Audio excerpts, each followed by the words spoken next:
Okay, so we're talking about our patient in 678. He's a 78-year-old patient with an EF of 55%. He has a history of CHF. He's in with pneumonia and also acute renal insufficiency. This patient was spoken to by me the other day, and we talked about diet and his support that he has at home, as well as his transportation means. We went on to speak about his diet and his 2,000 gram sodium restriction. He seemed like he understood, but then when I was doing teach back, he had a hard time repeating the things that we spoke about in the appropriate manner. So I felt that he needed a little bit more direction in those areas.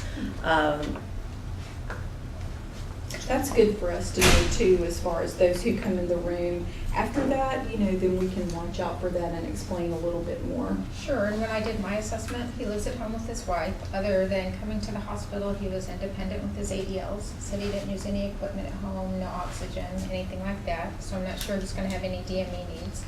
Like he said he has no transportation issues. There aren't any barriers to him getting his meds. He's also funded, and he has prescription assistance, so there shouldn't be any problem with him actually affording meds.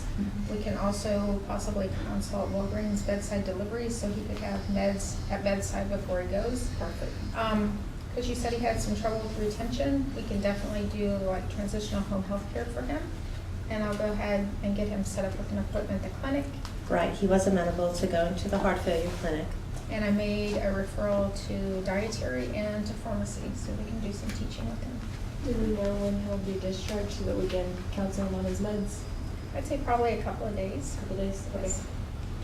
I went in and further educated the patient on his dietary recommendations, just provided some general information about a heart-healthy diet, as well as information on his sodium restriction. And we also talked about a fluid restriction going into the future.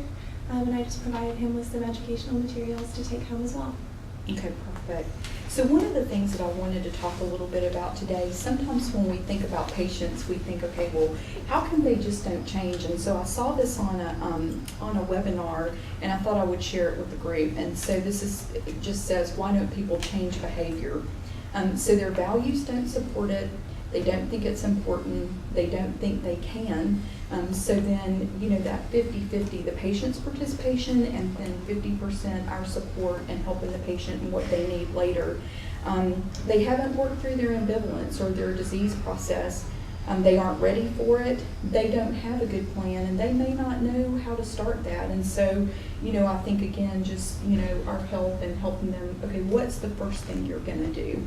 So those bite-sized pieces of what the patient can do and helping them recognize their disease process and what they need to do next.